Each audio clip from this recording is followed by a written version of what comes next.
السلام علیکم ورحمۃ اللہ وبرکاتہ. نحمده ونصلی علی رسولہ الکریم. اما بعد فاعوذ باللہ من الشیطان الرجیم. بسم اللہ الرحمن الرحیم. رب اشرح لی صدری ویسر لی امری واحلل عقدۃ من لسانی یفقہوا قولی. بسم اللہ الرحمن الرحیم. آج میں آپ سے چند باتیں ایمان کے بارے میں کروں گی. ایمان کا لفظ ایسا ہے جو ہم بچپن سے سنتے آئے ہیں، اور ایمان کے ساتھ ساتھ مومن، مومنین، مومنات، مومنہ، یہ سارے اس سے متعلقات جو ہیں یہ بھی ہمارے کانوں سے گزرتے رہتے ہیں. لیکن ایمان ہے کیا، اور ایمان کی ہماری زندگی میں کیا ضرورت ہے؟ اللہ کا شکر ہے کہ ہم سب پیدائشی مسلمان ہیں، اور پھر ہم مسلمان گھرانوں میں چونکہ پیدا ہوئے، جو ہی ہم بڑے ہوئے تو ہمارے والدین نے ہمیں شعوری طور پر بھی کلمہ پڑھوا دیا. بچے کی زبان کھلتی ہے تو کوشش کرتے ہیں کہ اس کو لا الہ الا اللہ کہلوائیں. اور پھر یہ ہے کہ جو بچہ بڑا ہوتا ہے مختلف مواقع کے اوپر لا الہ الا اللہ پڑھتا رہتا ہے. لیکن حقیقت میں اس کی جو وسعت ہے، یا اس کی جو ضرورت ہے، یا اس کی جو شاخیں ہیں، یا اس کی جو اقسام ہیں، اور پھر خاص طور پر اس کے جو فائدے ہیں، ان کو ہم پوری طرح جانتے نہیں. اللہ سبحانہ وتعالیٰ قرآن مجید میں فرماتے ہیں فَعَلَمْ أَنَّهُ لَا إِلَهَ إِلَّا، جان لو، علم حاصل کرو، یعنی سیکھو اس بات کو کہ اللہ کے سوا کوئی الہ نہیں. یعنی صرف ماں کے پیٹ سے مسلمان ہونا کافی نہیں، بلکہ ہر شخص مسلمان ہونے کے ساتھ ساتھ خود معرفت حاصل کرے، پہچانے، جانے، اور خود اپنے چوائس کے ساتھ، اپنی اون ول کے ساتھ، اپنی پسند کے ساتھ پھر اس کو ایکسپٹ کرے.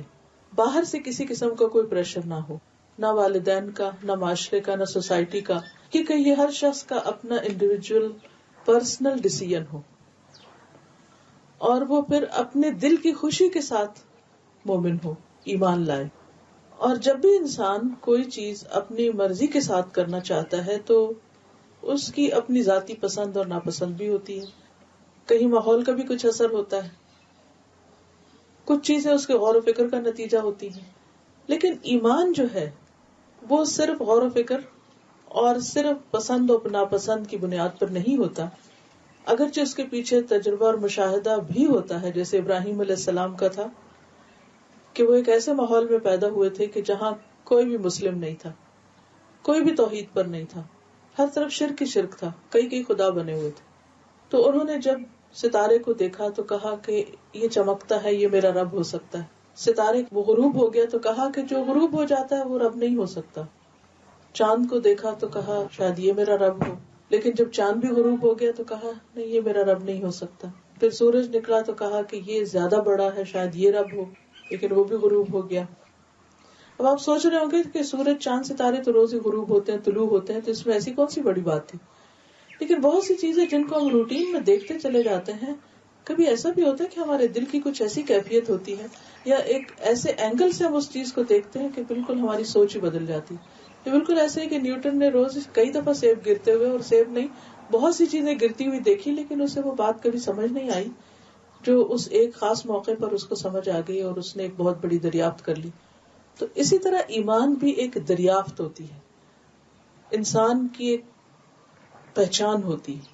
اور اس کے ساتھ ساتھ اللہ تعالیٰ نے وحی کے ذریعے جو اپنے پیغمبروں کو اپنی پہچان دی ہے، وہ اس کے ساتھ جب شامل ہوتی ہے تو ایمان مکمل ہوتا ہے. ابراہیم علیہ السلام کے نبی بننے سے پہلے ان کے جو تجربات اور مشاہدات تھے، وہ آہستہ آہستہ اپنی سوچ، وچار، غور و فکر کے بعد اس خاص منزل تک پہنچ رہے تھے کہ اس میں پھر ایڈیشن ہو گئی کس کی؟ اللہ سبحانہ وتعالیٰ کی طرف سے براہ راست علم کی، اور اللہ تعالیٰ نے ان کو اپنی پہچان کروائی. پہچان کرانے کے بعد بھی ابراہیم علیہ السلام کے ذہن میں سوال اٹھتے تھے، اور ان کے ذہن میں ایک سوال اٹھا، اور وہ تھا کہ ربی ارنی کیف تحیی الموتی، اللہ آپ مجھے دکھائیں کہ آپ مردوں کو کیسے زندہ کریں گے. تو اللہ تعالیٰ نے فرمایا اولم تؤمن، ابراہیم کیا تمہارا ایمان نہیں، تم یقین نہیں کرتے؟ قال بلا، کہا ایمان تو ہے، ولکن لیطمئن قلبی، لیکن یہ میں اس لیے پوچھ رہا ہوں، یہ دیکھنا اس لیے چاہتا ہوں تاکہ میرے دل کو اطمینان حاصل ہو. یہ ہر شخص کا حق ہے کہ اس کو اطمینان حاصل ہو، اور اس اطمینان کے حاصل کرنے کے لیے ہی اس کے ذہن میں سوال اٹھتے ہیں. بعض اوقات اللہ تعالیٰ کے بارے میں، اس کے رسولوں کے بارے میں، جو کچھ اللہ نے نازل کیا ہے اس کے بارے میں. اور یہ اس لیے اٹھتے ہیں کہ اللہ نے انسان کو عقل دی ہے اور پھر ساتھ انسان کا امتحان بھی لیا ہے کہ اس عقل کو استعمال کر کے وہ کس نتیجے تک پہنچتا ہے. لیکن حقیقت یہ ہے کہ ہماری رہنمائی کے لیے صرف عقل کافی نہیں. انسان کی نگاہ بعض اوقات دھوکہ کھا جاتی. انسان جو کچھ سنتا ہے بعض اوقات اس کے بارے میں صحیح نتیجے تک نہیں پہنچتا. انسان اپنے ماحول میں جو کچھ دیکھتا ہے بعض اوقات وہ اس کے لیے کافی نہیں ہوتا. تو ان سب چیزوں کے اوپر، یعنی انسان کے تجربے اور مشاہدے کے اوپر، اس کی آبزرویشن اور اس کی تھنکنگ اور اس کی اپنی سوچ کے اوپر ایک اور لیول ہے، ایک اور سورس ہے کہ جس سے انسان کو جب تک اس چراغ سے روشنی نہ ملے اور وہ اس سورس سے وہ علم حاصل نہ کرے، پہچان حاصل نہ کرے، تو وہ علم مکمل نہیں ہوتا اور انسان حقیقت تک نہیں پہنچ سکتا. کیونکہ ہماری ہر چیز کی لمٹ ہے. مثلا جب ہم دیکھتے ہیں تو دیکھنے کی ایک لمٹ ہے. ہم اپنے نیکڈ آئی کے ساتھ ایک خاص سرٹن فاصلے سے آگے نہیں دیکھ سکتے، ایک خاص لیول سے آگے سن نہیں سکتے. اب انسان نے بہت کچھ ترقی کی ہے. انسان کی آنکھ کو سپورٹ دینے کے لیے بہت سی ایسی چیزیں آ گئی ہیں کہ جس سے وہ بہت دور تک دیکھ پا رہا ہے. لیکن پھر بھی جو دیکھ رہے ہیں وہ خود اس بات کی گواہی دے رہے ہیں کہ جتنا دیکھتے چلے جاتے ہیں اتنا اپنی جہالت پر زیادہ اعتماد ہوتا جا رہا ہے کہ ہمیں ابھی کچھ بھی نہیں پتا.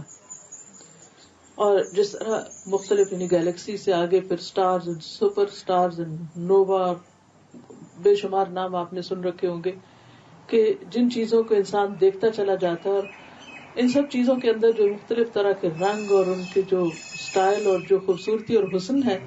تو میں جب کبھی دیکھتی ہوں یہ چیزیں تو میں سوچتی ہوں کہ آج سے 100 سال پہلے کا انسان تو یہ تصور بھی نہیں کر سکتا تھا، اور اس نے تو اس میں سے کسی بھی چیز کی جھلک بھی نہیں دیکھی. اور آج ہم یہاں ہیں اور آج سے 100 سال بعد کے لوگ، اگلی جنریشن معلوم نہیں کیا کچھ اور دیکھیں گی.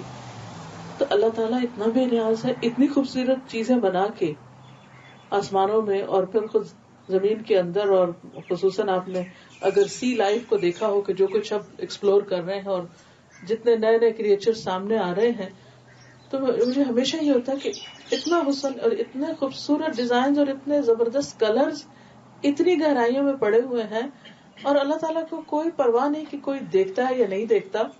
دے آر دیئر. لیکن انسان جو جو ان کو دیکھتا چلا جاتا ہے اس کی پہچان بڑھتی چلی جاتی ہے، اس کی معرفت زیادہ ہوتی چلی جاتی ہے، اور پھر اس کا یقین اور ایمان کا لیول بھی بڑھتا چلا جاتا ہے. تو ہمیشہ اللہ کو پانے کے لیے، ایمان کے لیے دونوں چیزیں ضروری ہیں. انسان کی اپنی عقل کا استعمال کرنا بھی، اس کی سوچ سمجھ کا بھی، تجربہ، مشاہدہ، آبزرویشن، ساری چیزیں، اور اس کے ساتھ ساتھ وحی الہی بھی کہ اللہ تعالیٰ نے انسان کی ہدایت کے لیے رسولوں اور پیغمبروں کے ذریعے کیا کچھ بھیجا.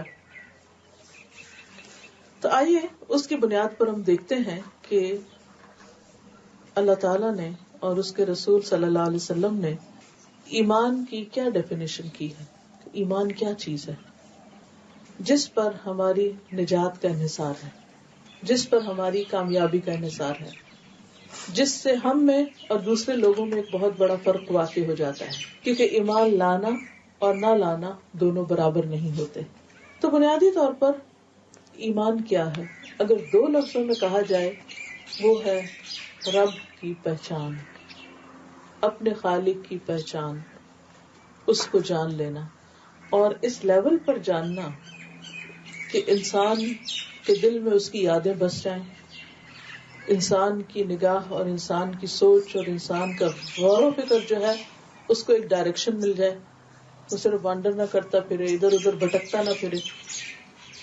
اور چونکہ ایمان کا لفظ امن سے بھی ہے، تو الٹیمیٹلی اس کا غور و فکر اور اس کی ساری کوششیں اس کو ایک خاص امن، سکون اور اطمینان دے سکیں.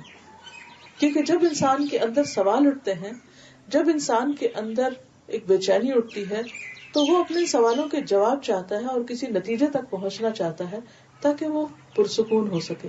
اور اگر وہ نہیں پا سکتا تو پھر انسان اس دنیا میں بھی بے چین رہتا ہے اور اگلی دنیا میں بھی بے چین رہے گا. اس لیے بہت ضروری ہے کہ ان چیزوں کی حقیقت کے بارے میں جانا جائے. ایمان کا لفظ جو ہے یہ عربی کا لفظ ہے آمن یؤمن ایمان، جس کا مطلب ہے مان جانا، یقین کر لینا، اور صرف بلائنڈلی نہیں ماننا، بلائنڈ فیتھ نہیں. اسلام میں بلائنڈ فیتھ کوئی چیز نہیں ہے، جان کر ماننا. یعنی ایمان ہے جان کر، سمجھ کر پھر کسی چیز کو ماننا، اور پھر اللہ تعالی کی طرف سے وحی کے ذریعے، ریویلیشن کے ذریعے جو کچھ ہمیں بتایا گیا ہے، چاہے وہ چیزیں ہم نے دیکھی ہیں یا نہیں دیکھی، ان کو دل و جان سے ماننا. اسی لیے قرآن مجید کے شروع میں ہی آ جاتا ہے کہ ذالک الکتاب لا ریب فیہ ھدی للمتقین، یہ کتاب جس میں کوئی شک نہیں، متقین کو ہدایت دیتی ہے. کون ہے متقی؟ الذین یؤمنون بالغیب، وہ جو غیب پر ایمان لاتے ہیں. کہ بہت ساری چیزیں انسان کے علم، انسان کی نگاہ، انسان کی سوچ سے بالا ہے، اس سے اوپر، ان تک ان کو پا نہیں سکتا، ان تک پہنچ نہیں سکتا. مثلا اللہ تعالیٰ کی ذات ہم میں سے کوئی نہیں دیکھ سکتا. موسیٰ علیہ السلام نے بھی چاہا تھا کہ اللہ تعالیٰ کو دیکھ پائیں. جب اللہ تعالیٰ سے بات کا شرف حاصل ہوا تو ایک قدم اور آگے بڑھے کہ اللہ تعالیٰ مجھے آپ کو دیکھنا ہے. رب ارنی قال لن ترانی، اللہ تعالیٰ فرمایا تم دیکھ ہی نہیں سکتے، تمہاری ابھی اتنی ہمت ہی نہیں، تمہارے اندر وہ قوت ہی نہیں، وہ پاور ہی نہیں کہ تم دیکھ پاؤ، ابھی تم اس قابل نہیں کہ تم اس کو دیکھ سکو. ولکن انظر الی الجبل، سب سے بڑی چیز انسان کو جو دیکھ سکتا ہے وہ پہاڑ ہوتا ہے، تو پہاڑ کو دیکھو. فإن استقر مکانہ، اگر وہ اپنی جگہ ٹھہرا رہا، فسوف ترانی، تو تم مجھے دیکھ پاؤ گے. فلما تجلی ربہ للجبل، جب اللہ تعالیٰ نے اس پہاڑ کے اوپر تجلی کی تو کیا ہوا؟ وہ ریزہ ریزہ ہو گیا. جعلہ دکا وخر موسیٰ صاعقہ، اور موسیٰ علیہ السلام بے ہوش ہو کے گر گئے. کہ صرف وہ ایک چھوٹی سی ہلکی سی روشنی کی کرن تھی، یہ جھلک تھی کہ جو پہاڑ نے دیکھی، وہ پورا اللہ تعالیٰ کا دیدار نہیں کیا تھا اس نے، صرف تھوڑی سی تجلی تھی کہ جس کی وجہ سے پہاڑ ریزہ ریزہ ہو گیا. اور موسیٰ علیہ السلام جو تھے وہ اس پہاڑ کے اوپر جو ہلکی سی روشنی کی کرن آئی تھی اس کی تاب نہ لا کے بے ہوش ہو گئے.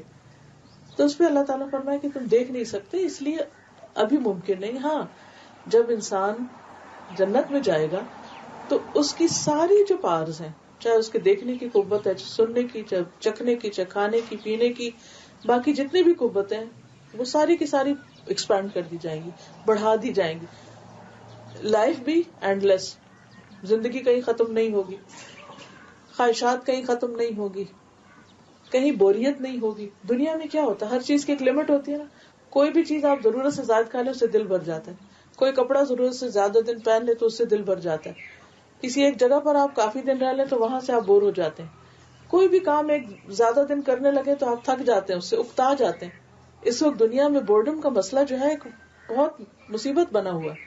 اسی لیے ہر وقت لوگوں کے دماغ اس پہ کام کرتے رہتے ہیں کہ اچھا اب نیا فیشن کیا ہو، نیا ڈیزائن کیا ہو. ہر چیز کے اندر ویرائٹی، چیزیں وہی ہیں لیکن ان کے نئے نئے کمبینیشن کے کسی طرح انسان کہیں خوش ہو جائے. لیکن کچھ بھی پا کر انسان خوش نہیں ہوتا، کیونکہ کچھ دن کے بعد وہ چیز پر نگاہوں سے اتر جاتی. یہ سب چیزیں انسان کی جنت میں جا کے ختم ہو جائیں گی.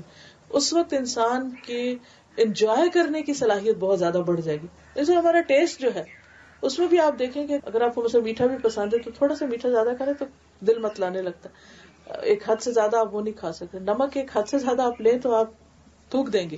مرچیں ذرا سی زیادہ ہو جائے تو آپ وہ کھانا نہیں کھا سکتے. گھی زیادہ ہو جائے تو وہ آپ پسند نہیں کرتے. پانی ذرا ضرورت سے زیادہ پی لیں تو آپ کا دل مت لانے لگتا. کوئی بھی چیز آپ ایک لمٹ سے آگے جا ہی نہیں سکتے. لیکن جنت ایک ایسی جگہ ہے کہ جہاں جا کر انسان کو ایسی کوئی تکلیف، کوئی پریشانی نہیں. جس چیز کا جتنا دل چاہتا ہے اور وہ جتنا زیادہ اس کو کھانا چاہتا ہے، جتنا زیادہ اس کو کسی بھی طرح انجوائے کرنا چاہتا ہے. اور ہر ایک کے ٹیسٹ میں فرق ہوتا ہے نا. کسی کو خوبصورتی دیکھ کے زیادہ اچھی لگتی ہے، وہ دیکھ کے انجوائے کرتا ہے، کچھ سن کے انجوائے کرتے ہیں، کچھ کھا کے انجوائے کرتے ہیں، کچھ کسی اور طرح سے. تو یہ ساری کی ساری خواہشات جو ہیں یہ انسان کی جنت میں پوری ہو سکتی، یہاں نہیں. اسی لیے اللہ سبحانہ و تعالیٰ کے دیکھنے کی جو قوت ہے وہ صرف وہاں ملے گی. یعنی انسان کی نگاہ کو وہاں جا کے تک. دنیا میں بھی جو انسان کی آئیز ہے وہ اتنی پاورفل چیز ہے کہ ہمارے جسم میں جتنے نیوٹرینٹس ہیں اس کا 25% حصہ جو ہے وہ آنکھوں کو چاہیے ہوتا ہے. باقی 75% پورا جسم لیتا ہے اور 25% جو ہے وہ آنکھیں لے جاتی ہیں. تو ان سب چیزوں کے باوجود دنیا میں ہم نہیں دیکھ سکتے, لہذا وہ ایک جگہ رکھی, ایک دن رکھا کہ جہاں آ کر انسان دیکھ پائے گا. اسی لیے اللہ تعالیٰ نے کیا فرمایا کہ تم ابھی صرف مان جاؤ. ایمان ہے مان لینے کا نام. کچھ چیزیں دیکھ کر مانو گے اور کچھ میرے بتائے ہوئے بھیجے ہوئے علم یا وحی کے ذریعے مانو گے. تو پہلی کنڈیشن لگا دی یؤمنون بالغیب, اور مومن ہوتا ہی وہ ہے جو غیب پر ایمان لاتا ہے. غیب کیا؟ انسین چیزوں پر ایمان رکھتا ہے. اب اس میں آپ دیکھیے کہ خود اللہ تعالیٰ ہے, فرشتے ہیں, فرشتوں کو بھی ہم نہیں دیکھ سکتے کیونکہ وہ ایک ایسی مخلوق ہے کہ ہم ان سے مانوس نہیں ہیں. اگر وہ ہمیں ہر طرف اڑتے چلتے پھرتے, کیونکہ ان کے بہت سے کام ہیں کائنات کے اندر, ان کی ڈیوٹیز ہیں, وہ ہر وقت گھوم پھر رہے ہیں. ان للہ ملائکۃ سیارہ, ہر وقت چل رہے ہیں, ان کی اپنی ایک ٹریفک ہے. اگر وہ ہمیں نظر آنے لگ جائے تو یہ سارا حسن ختم ہو جائے.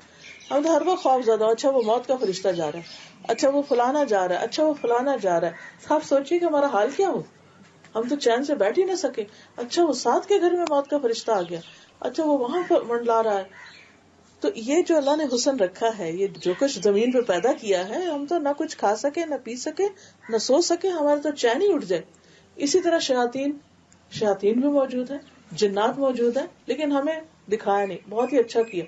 اگر ہمیں نظر آنے لگ جائے وہ جو ہمارے خون میں دوڑ رہے ہیں تو آپ خود سوچیں کہ ہم اپنے آپ سے گھبرا اٹھے. بہت ساری چیزیں ایسی ہیں. تو ہمیں کیا کہا کہ ابھی تمہارے ہی فائدے کی خاطر اللہ نے ان کو چھپا دیا ہے. کیا کرو؟ صبر کرو, سب نظر آ جائے گا, سب دیکھ لو گے. لیکن ابھی کیا کرو؟ مان جاؤ. اللہ تعالیٰ نہیں دکھائی دیتے, انسین ہے. فرشتے نہیں دکھائی دیتے, وہی کس طرح آئی وہ دکھائی نہیں دیتی. پیغمبر سب گزر گئے, ہم نے تو صرف نام سنے, وہ ہم نہیں دیکھ پاتے. ہاں اس دور کے لوگوں نے دیکھا, پہچانا ان کو. پھر اسی طرح آخرت, قبر میں کیا ہوگا, جنت, دوزخ, حشر, پل صراط, یہ ساری چیزیں سب سننے کی ہے, ہم نے دیکھا کچھ نہیں. لیکن اللہ تعالیٰ نے پیغمبر کو دکھایا, وحی کے ذریعے ہمیں بتایا, اور ہم سے یہ کہا کہ تم اس پر ایمان لے آؤ, اور اگر تم ایمان لے آؤ گے مجھ پر اعتماد کر کے تو تم بہت فائدے میں رہو گے. تمہارے بہت سارے کوشچنز کے آنسرز مل جائیں گے تمہیں, کیونکہ پھر صرف جب ایمان آ جاتا ہے نا تو ایک سورس رہ جاتا ہے کہ جس پر انسان ٹرسٹ کرتا ہے, کیونکہ اللہ کی ذات, ہاں ٹھیک ہے, اگر اس نے کہا تو پھر صحیح ہے, پھر میں مان جاتا ہوں. کیونکہ صرف دین کے معاملے میں نہیں, ہر نالج کے معاملے میں ہمیں ٹرسٹ کرنا پڑتا ہے. مثلا آپ دیکھیں کہ جتنی بھی ریسرچز آتی ہیں اور ان کے جتنے نتائج آتے ہیں, ہم بہت سی چیزیں جو ہیں ہم خود ان کو ہم نے آزمایا نہیں ہوتا. ہم ان اسٹیٹسٹکس پر صرف ایز اٹ از ان کو لے کے آگے چلتے ہیں. اب مثلاً آپ اگر کسی ڈاکٹر کے پاس جاتے ہیں اور آپ کہتے ہیں جی مجھے یہ بیماری ہے, تو وہ آپ کو کہتے ہیں اچھا آپ ٹیسٹ کرائیے. آپ ٹیسٹ کرا کے لاتے ہیں, اس انالیسس کو دیکھتے ہیں. اب جتنے بھی مریض جاتے ہیں, کیا ہر ایک یہ جانتا ہے کہ ڈاکٹر جو کچھ پڑھ رہا ہے, جو سمجھ رہا ہے, وہ سارا اس کو ایکسپلین کرے, اور اگر کرے بھی تو کیا وہ اس کو سمجھ میں بھی آ جائے گا کہ وہ جو لکھا ہوتا ہے, کہ رپورٹس آپ کے ہاتھ میں دے دیتے ہیں, آپ رکھ دیتے ہیں لا کے, آپ کو کچھ سمجھ نہیں آتا کہ کیا لکھا ہوا. لیکن اس انالیسس کی بنیاد پر جو وہ دوائی آپ کو دیتا ہے وہ آپ کھا لیتے ہیں. کیوں کھاتے ہیں؟ ٹرسٹ کی بنا پہ کھاتے ہیں نا. اگر ہمارا ڈاکٹر پر اعتماد نہ ہو, اور کبھی ہوتا ہے نا جس ڈاکٹر پہ یقین نہیں ہوتا, جس کی بات دل کو نہیں لگتی, تو پھر ہم اس کی دوا لا کے بھی خرید کے بھی نہیں کھاتے. تو یہ اعتماد زندگی کے ہر معاملے میں ضروری ہے. اور دیکھیے کہ آج کے بچے ہر چیز میں کوشچن کرتے ہیں, اور میں سمجھتی ہوں بہت اچھا ہے کہ کرتے ہیں. اب سے مجھے اپنے بیٹے کو ہر بات سمجھانے کے لیے کوئی نہ کوئی لاجک لانی پڑتی ہے, کہیں نہ کہیں دلیل لانی پڑتی ہے, کہیں سے کچھ پڑھنا پڑتا ہے, کہیں اس کو ریفر کرنا پڑتا ہے کہ اچھا دیکھ. چھوٹی سی بھی بات میں اس کو کہوں گی نا, مثلا یہ کہ اچھا کھانا کھاتے ہی فوراً نہیں نہاؤ, کہاں لکھا ہے؟ کیا نقصان ہے. یہ سارے آپ کے متس ہیں اور یہ سارے نانی دادی کی سنی ہوئی باتیں، اس کی کوئی حقیقت نہیں. اچھا پڑھو اس کو، یہاں سے گوگل کرو، یہاں سے دیکھو، وہ دیکھو، پھر کوئی اور بات ہوگی ایسا نہیں کرو. اچھا کیوں نہ کرے، ہر بات پہ کیوں ہے، کیوں نہ کرے، کیوں نہ کرے. اب اس میں آپ دیکھیے کہ ایک لمٹ ہوتی ہے نا. اچھا فلاں نے کہا، اچھا فلاں نے کیسے کہہ دیا، بھائی مجھے نہیں معلوم اس نے کیوں کہہ دیا. اس نے تجربہ کیا، اس نے پڑھا سمجھا، اس نے زندگی لگائی اس علم میں، اس لیے اس نے کہہ دیا. ڈاکٹر سو اینڈ سو نے یہ کہا، فلاں سائنٹسٹ نے کہا، اس نے کہا، اس نے کہا. اب آپ دیکھیے کہ کوئی ایک حد ہوتی ہے نا، وہاں جا کے آپ کو اعتماد کرنا پڑتا ہے، چاہے وہ سچا ہے یا جھوٹا ہے، آپ کو اعتماد کرنا پڑتا ہے. اس کے بغیر آپ چل نہیں سکتے.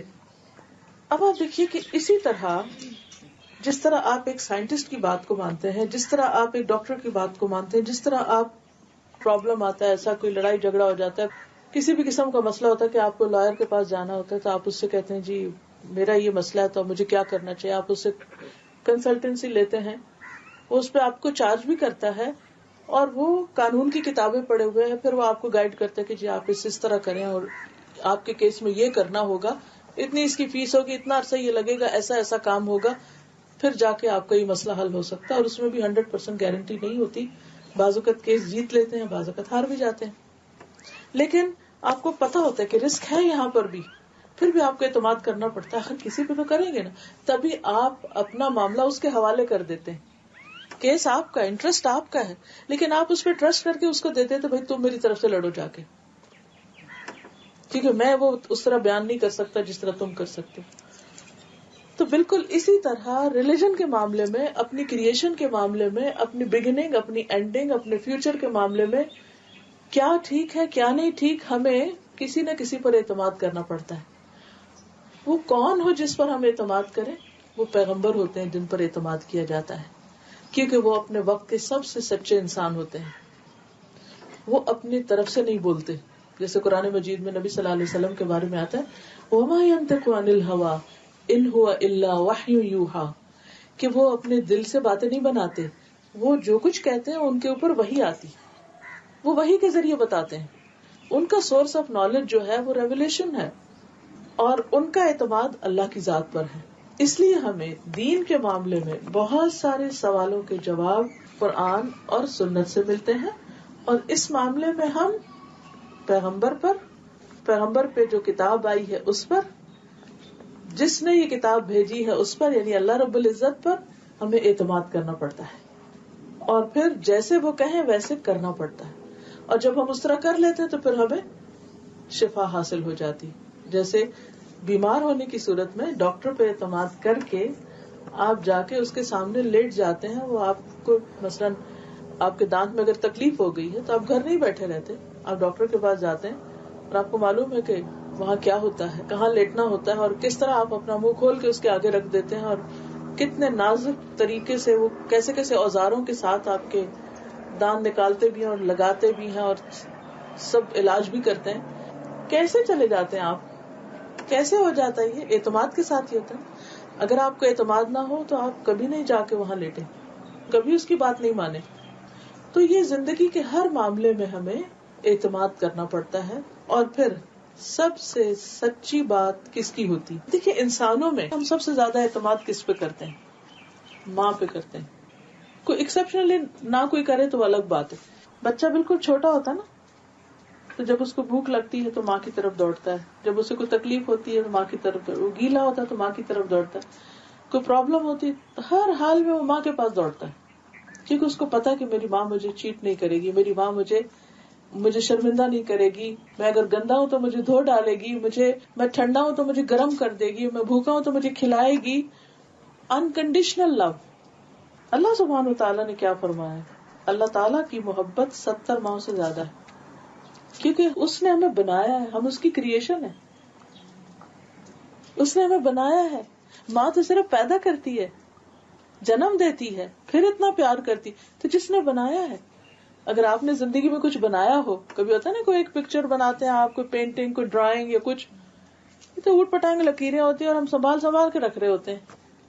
بچے بھی بعض اوقات، مجھے اچھا، میری بیٹی اب 30 ایئرس کی ہونے والی ہے، اور اس کے جو بالکل ارلی جو اسکول کے بس اس نے شروع ہی کیا تھا، تو اسکول میں جو وہ کرتی تھی وہ سارے کاغذ میں لا کے اس کے ایک فولڈر میں ڈالتی جاتی. جب اس کی شادی ہوئی تو فولڈر میں نے اس کو ساتھ دی, وہ ابھی تک رکھے ہوئے. اور مجھے ہر روز اتنی خوشی ہوتی ہے, وہ ٹیڑھا میڑا لکھ کے لاتی تھی, کوئی کبھی وہ دالیں چپکا رہے, کبھی چاول, کبھی کچھ, کبھی نئی نئی چیزیں سیکھ رہے.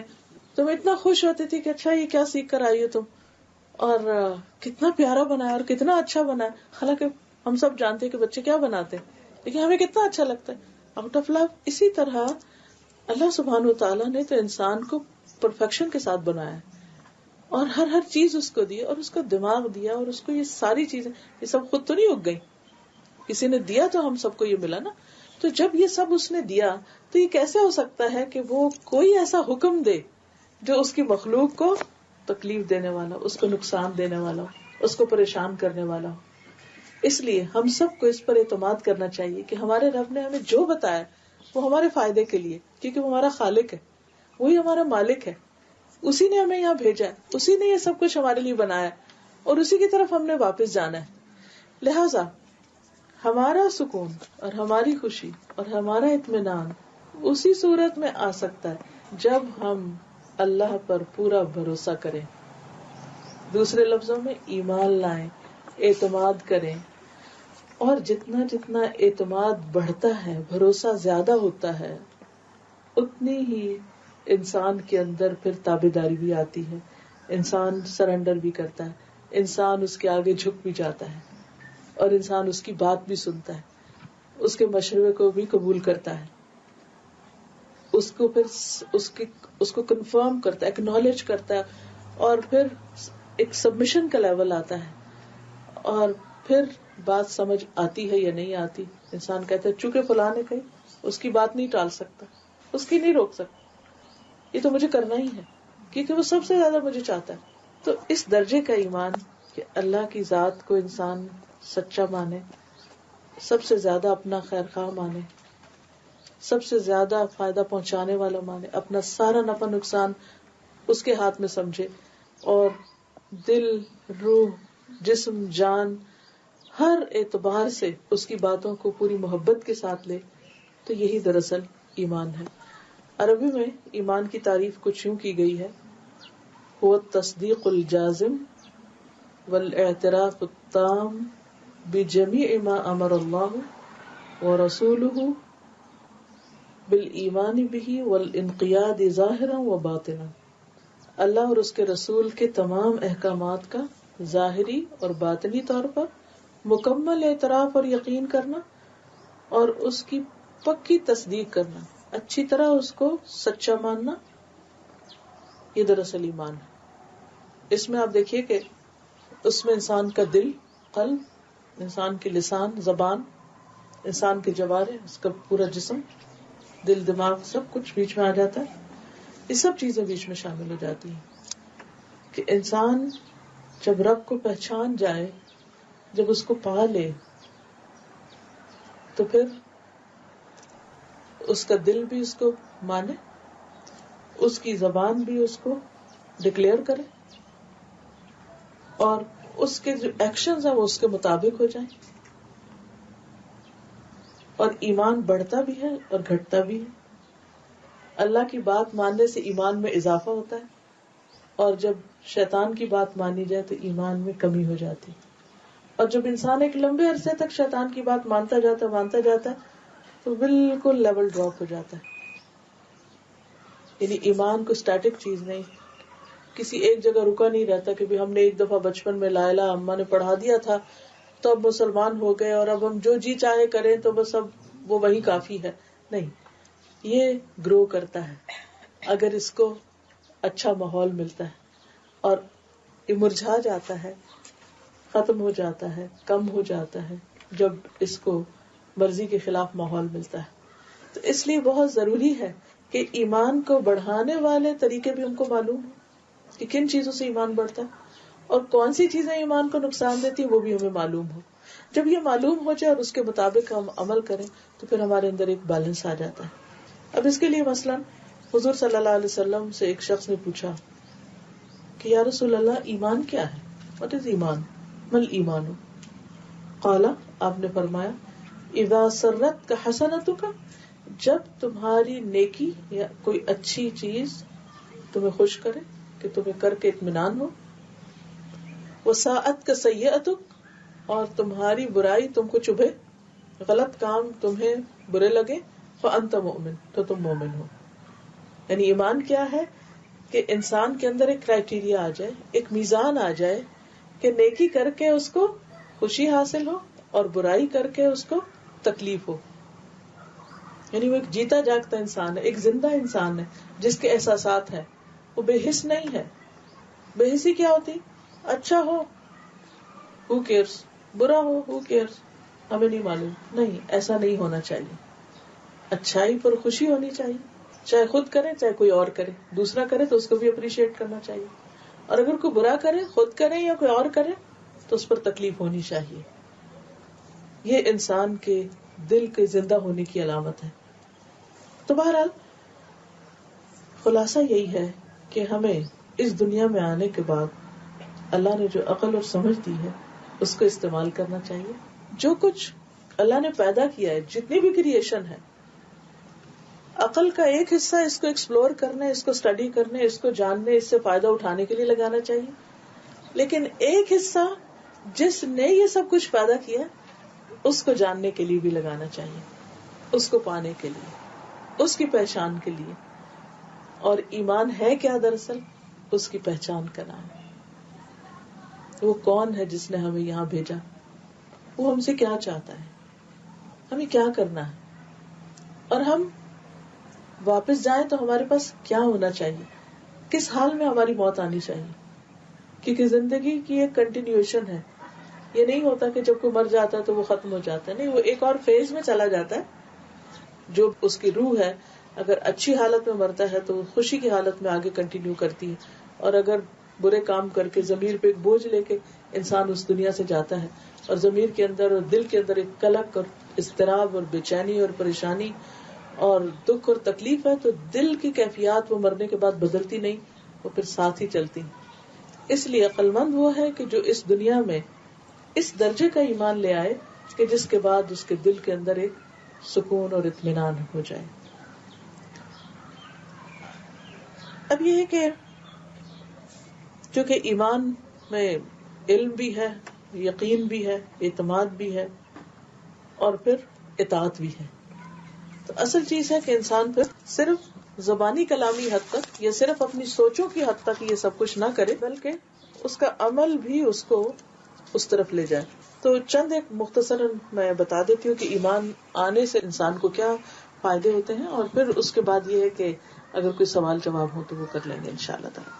سب سے پہلی چیز یہ ہے کہ انسان جب ایمان لاتا ہے تو انسان پر ہدایت کے راستے کھلنے لگتے ہیں، اور چیزوں کی حقیقت سمجھ میں آنے لگتی ہے، اور کیا ٹھیک ہے اور کیا غلط ہے یہ بھی بہت جلدی سمجھ میں آنے لگتا ہے. قرآن مجید میں اللہ تعالیٰ فرماتے ہیں ان الذین آمنوا وعملوا الصالحات یہدیہم ربہم بایمانہم، بے شک جو لوگ ایمان لائے اور انہوں نے نیک عمل کیے، ان کا رب ان کے ایمان کے سبب انہیں سیدھے راستے کی رہنمائی کرتا ہے. یعنی جب انسان اللہ پر اعتماد کر لیتا ہے تو اللہ تعالیٰ اس کا ہاتھ پکڑ لیتا ہے اور اس کو پھر سیدھے راستے پر لے جاتا ہے، اس کو برائیوں سے بچاتا ہے، بھٹکنے سے بچاتا ہے، گمراہی سے بچاتا ہے. پھر اسی طرح ایمان انسان کی کامیابی کی ضمانت ہے. اولئک علی ھدی من ربہم واولئک ھم المفلحون، جن لوگوں کو ہدایت مل جاتی ہے، سیدھا راستہ مل جاتا ہے، تو اس سیدھے راستے پر چلتے چلتے وہ رائٹ جگہ پر جا پہنچتے ہیں، اور وہ کامیابی کی منزل ہے. حقیقی معنوں میں جو سکسیس ہے اس کا کرائیٹیریا کیا ہے کہ انسان وہ کام کرے کہ جس کی وجہ سے وہ اصل راستے کو نہ چھوڑے، یا اصل راستہ اس سے نہ چھوٹے، یا اس سے ادھر ادھر دائیں بائیں نہ نکلے. جب تک آپ اس راستے پہ نہیں چلتے تو اس منزل تک پہنچ نہیں سکتے. وہ راستہ کب ملتا ہے؟ وہ ایمان سے ملتا ہے. اور ایمان صرف زبانی کلامی نہیں بلکہ انسان جس چیز پر یقین رکھتا ہے پھر اس کو کر کے بھی دکھاتا ہے. مثلا آپ دیکھیے کہ اگر ہم سمجھتے ہیں کہ زہر انسان کو مار دیتا ہے تو پھر انسان زہر نہیں کھاتا. یہ ہے ایمان. جب پتہ چل جائے کہ اس بات سے اللہ تعالیٰ راضی نہیں ہے، خوش نہیں ہے، اس سے وہ ناراض ہو جائے گا.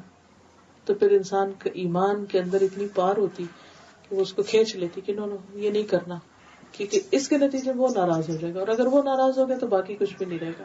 تو پھر انسان اس چیز کو چھوڑ دیتا ہے. پھر انسان کے درجات کی بلندی بھی ایمان کے ساتھ ہی، جتنا جتنا ایمان بڑھتا ہے انسان کا اسٹیٹس اتنا اتنا اللہ کی نگاہ میں بڑھتا جاتا ہے. قرآن مجید میں آتا ہے یرفع اللہ الذین آمنوا منکم والذین اوتوا العلم درجات. اللہ بلندی عطا کرتا ہے ان لوگوں کو جو تم میں سے ایمان لائے اور جن کو علم دیا گیا، پھر ان کے درجات.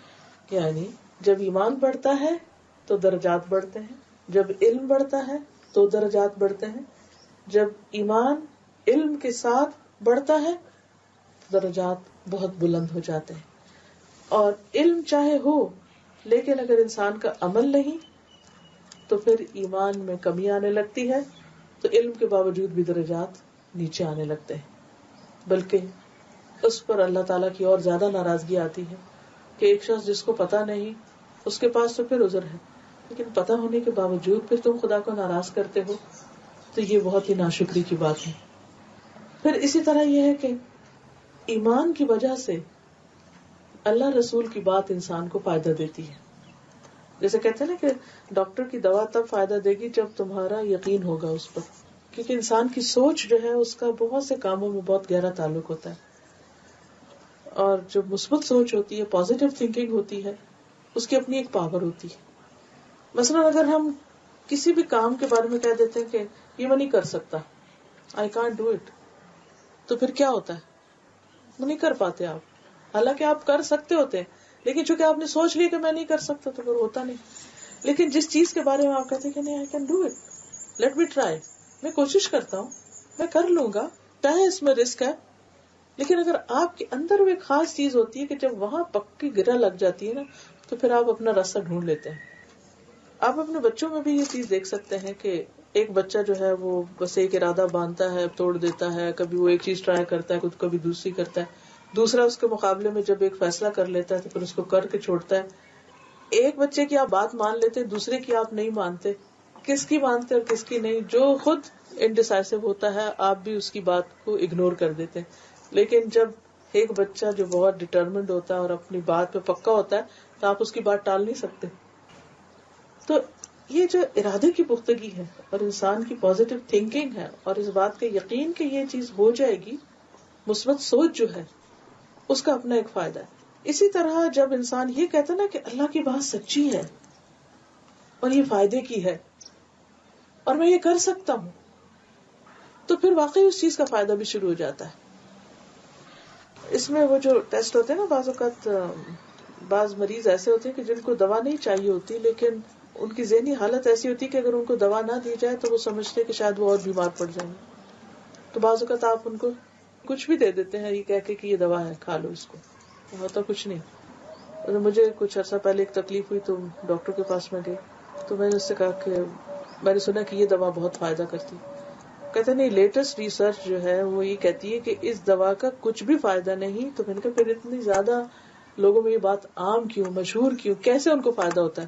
وہ کہتے صرف ان کی سوچ کی وجہ سے ہوتا ہے. وہ یہ سوچ کے کھاتے ہیں اس سے فائدہ ہوگا تو وہ اچھا فیل کرتے ہیں، اس از تھنکنگ. تو انسان کی جو سوچ ہے جب کسی پر اعتماد ہو جاتا ہے نا، تو وہ پانی بھی جو ہے وہ بھی انسان کے لیے بہت فائدے کی چیز ہو جاتی ہے. اور جب انسان یہ سوچتا ہے نا، ایک نیگیٹو تھنکنگ ہوتی ہے، پتہ نہیں اس میں کیا ہے، اور یہ شاید مجھے سوٹ نہ کرے، اور یہ آب و ہوا سوٹ نہیں کرتی، اور فلاں چیز سے الرجی ہے مجھے، اور فلاں چیز سے کیا ہو جائے گا. پھر وہ چیزیں ہماری جو تھنکنگ ہوتی ہے اس کے مطابق ان کا بھی ری ایکشن ہوتا ہے. دیکھیے جیسے لیونگ چیزوں کا ری ایکشن ہوتا ہے نا، کہ ہم کسی کو ایسے ماتھے پہ بل ڈال کے ملیں گے تو وہ قدرتی طور پہ اس کے ماتھے پہ بھی آ جائے. اگر ہم اسمائل کریں گے تو وہ بھی اسمائل کرے. سیم وے یہ جتنی اور چیزیں ہیں ان کا بھی ایک ری ایکشن ہوتا ہے، پودوں کا بھی ایک ہوتا ہے. جب ہم پیار سے ان کے پاس جاتے ہیں اور ان کے لک آفٹر کرتے ہیں تو ان کے اوپر اور رنگ آتا ہے، ان کے پھل اور طرح آتے ہیں. اور جب ہم ان کو اگنور کر دیتے ہیں، وہ پڑے بےچارے خود ہی اگ رہے ہیں اور ان کی خوبصورتی وہ نہیں بنتی. یہی حال بچوں کا ہے، ان کو توجہ دیتے ہیں. آپ واضح فرق محسوس کریں گے، جن بچوں کو گھر سے پیار ملتا ہے، توجہ ملتی ہے، ان کی لکس ہی اور طرح کی ہوتی. اور جو بچے اگنورڈ ہوتے ہیں، محروم ہوتے ہیں، ان کی لکس بالکل اور طرح ہوتی. ان کی آنکھوں میں ایک ویرانی ہوتی ہے، چاہے مائیں ہوں بھی، کیونکہ بعض اوقات مائیں اپنی دنیا میں اتنی مشغول ہوتی ہیں ان کے پاس بچوں کے لیے وقت ہی نہیں ہوتا، تو وہ بچے لاسٹ ہوتے ہیں، آپ واضح فرق محسوس کریں گے. تو اسی طرح جب ہمارا اللہ تعالیٰ پر اعتماد ہو جاتا ہے نا، یقین ہو جاتا ہے کہ میرا رب اس سے محبت کرتا ہے اور وہ میرا بھلا چاہتا ہے، تو اس کی چھوٹی سی بات بھی آپ کو اتنی اچھی لگے گی کہ آپ کا دل خوش ہو جائے گا. اور جب اللہ تعالیٰ سے ایک بدگمانی ہوتی ہے، ایک ڈسٹینس ہوتا ہے، ایک ایمان کمزور ہوتا ہے، تو آپ کوئی بات سنتے بھی ہیں تو آپ کہتے ہیں پتہ نہیں کوئی فائدہ ہوگا بھی نہیں، ہوگا کہ نہیں، پتہ نہیں یہ نماز قبول بھی ہوگی کہ نہیں، پتہ نہیں میرا صدقہ خیرات کہیں جاتا بھی ہے کہ نہیں. ہر چیز نیگیٹو نیگیٹو نیگیٹو. تو نتیجہ کیا ہوتا ہے؟ آپ کا دل اٹھ جاتا ہے. وہی کام جو آپ اتنے شوق سے کرتے ہیں اس میں کوئی انٹرسٹ نہیں باقی رہتا. تو اسی لیے اللہ تعالیٰ فرماتے ہیں وَذَكِّرْ فَإِنَّ الذِّكْرَىٰ تَنفَعُ الْمُؤْمِنِينَ. آپ نصیحت کرتے رہیں کیونکہ جو ایمان لانے والے ہیں ان کو نصیحت بہت فائدہ دے گی. اور جو نہیں ماننے والے، اللہ تعالیٰ قرآن پاک کے بارے میں فرماتے ہیں وَنُنَزِّلُ مِنَ الْقُرْآنِ مَا هُوَ شِفَاءٌ وَرَحْمَةٌ لِّلْمُؤْمِنِينَ وَلَا يَزِيدُ الظَّالِمِينَ إِلَّا خَسَارًا. ہم قرآن میں وہ چیز نازل کرتے ہیں جو مومنوں کے لیے شفا اور رحمت ہے، اور ظالموں کے لیے خسارے کے سوا کسی چیز میں اضافہ نہیں کرتے. ایک ہی قرآن ہے، ایک شخص جو محبت سے پڑھتا ہے اس کے دل کی بہار بن جاتا ہے، اور جس کو اس سے کوئی انٹرسٹ نہیں اس کے دل پر وہ کچھ بھی نہیں اثر کرتا. فرق وہاں نہیں ہے، فرق یہاں ہے. بیج ایک ہی جیسے ہوتے ہیں، زمین کا فرق ہوتا ہے.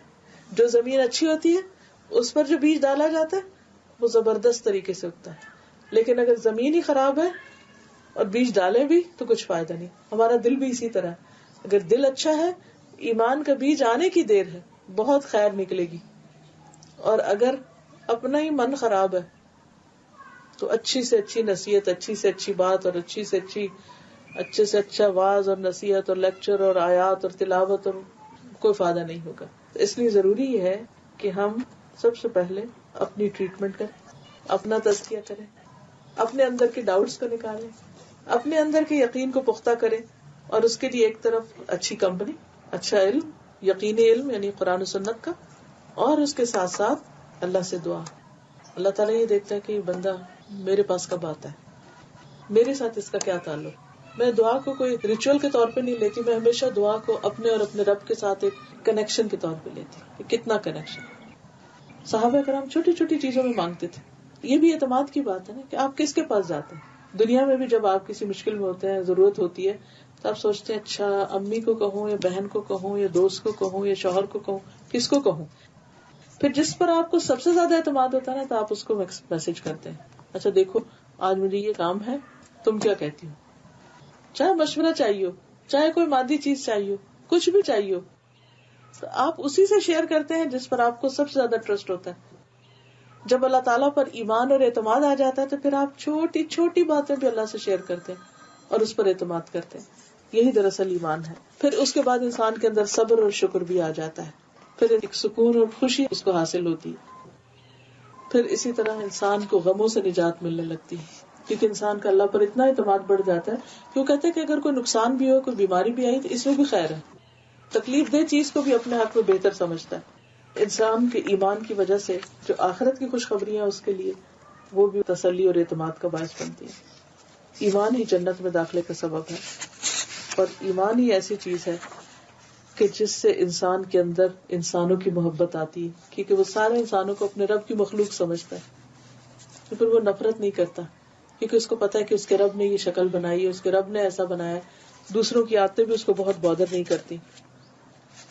پھر یہ کہ انسان کی اپنی شخصیت کے اندر بہت سے چینجز آتے ہیں، اس کے اندر کی لالچ اور حرص ختم ہوتی ہے، اور اس کے اندر انسانوں کے ساتھ ایک خاص درجے کی خیر خواہی آتی ہے. اور وہ صرف ظاہر میں نہیں، چھپ کر بھی دوسروں کو بھلا کرتا ہے.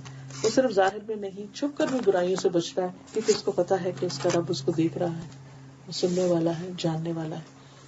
اور جب انسان کی اپنے رب کے ساتھ محبت بڑھتی ہے، تعلق بڑھتا ہے، تو وہ زیادہ سے زیادہ اس کو جاننا چاہتا ہے. اور اس کو جاننے کا طریقہ اس کی صفات کو جاننا ہے، اس کے ناموں کو جاننا ہے. اس لیے اگر موقع ہو تو مزید ضرور اللہ کے ناموں اور صفات کو جانیے، تاکہ اللہ کی پہچان اور بڑھے اور اس سے ایمان میں مزید اضافہ ہو. اب اگر کچھ آپ کہنا چاہیں، کوئی کمنٹ کرنا چاہیں، کچھ پوچھنا چاہیں، واٹ ایور آپ پوچھ سکتے. ایسا ہے کہ میں نے آپ کا لیکچر جو ہے وہ پوری توجہ کے ساتھ سنا ہے، لیکن میرا ایک سوال ہے کہ ایمان کی تکمیل کیسے ہوتی ہے؟ جب انسان ایمان رکھتا ہے تو سب سے پہلی چیز تو اللہ تعالیٰ کی ذات ہے، لیکن پھر ایمان ہی کا ایک پارٹ کہہ لیں کہ یہ ہوتا ہے کہ جس چیز کو اللہ نے ماننے کے لیے کہا ہے اس کو بھی مانا جائے، تب ایمان مکمل ہوتا ہے۔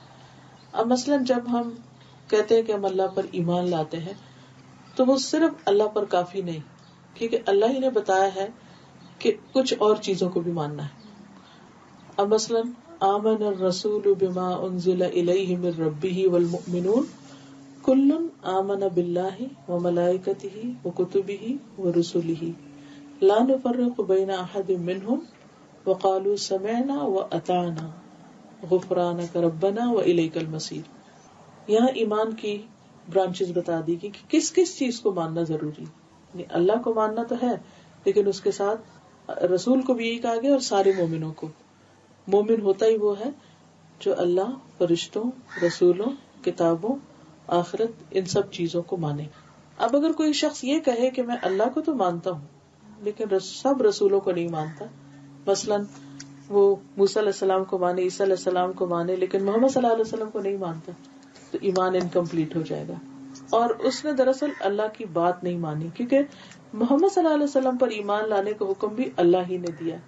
اسی طرح بکس ہے، ساری کتابوں کو مانتا لیکن قرآن کو نہیں مانتا تو انکمپلیٹ، مائنس ہو گیا۔ اسی طرح اگر کوئی کہے باقی سب ٹھیک ہے، آخرت کو نہیں مانتا، انکمپلیٹ۔ اب اگر آخرت کو مانتا اور اس میں وہ کہے کہ میں مثلاً پل صراط کو نہیں مانتا یا جہنم کو نہیں مانتا، یہ نہیں ہو سکتا کہ اللہ تعالیٰ نے جہنم بنایا، نہیں، اس میں پھر ہم اپنی عقل یا اپنے تجربے، اپنی خواہشات کو سامنے نہیں رکھیں گے۔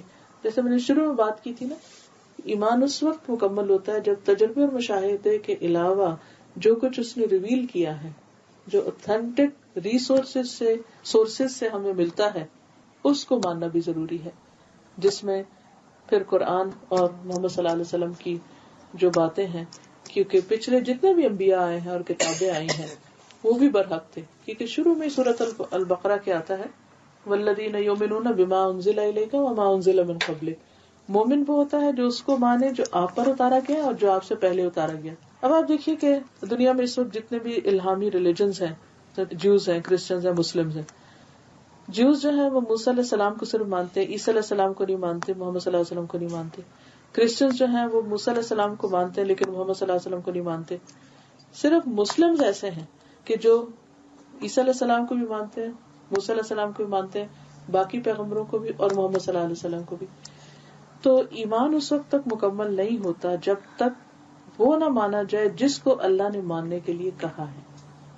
پرسنل ایکسپیرینس ہو سکتے ہیں لیکن وہ پارشل ہے، کمپلیٹ نہیں ہے۔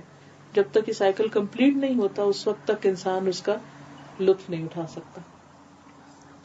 جی ڈاکٹر صاحب، آپ کا بہت شکریہ، آپ سے بہت اچھی اچھی باتیں سننے کو ملی جو انشاءاللہ تعالی ہمارے لیے مشعل راہ ہوں گی۔ میرا کوشچن آپ سے یہ ہے کہ کیا ہمارے عمل کے لیے صرف قرآن کافی نہیں ہے؟ ہم حدیث یا سنت پر عمل کیوں کریں؟ کیا یہ ضروری ہے؟ اور اگر یہ ضروری ہے تو اس کی دلیل کیا ہے؟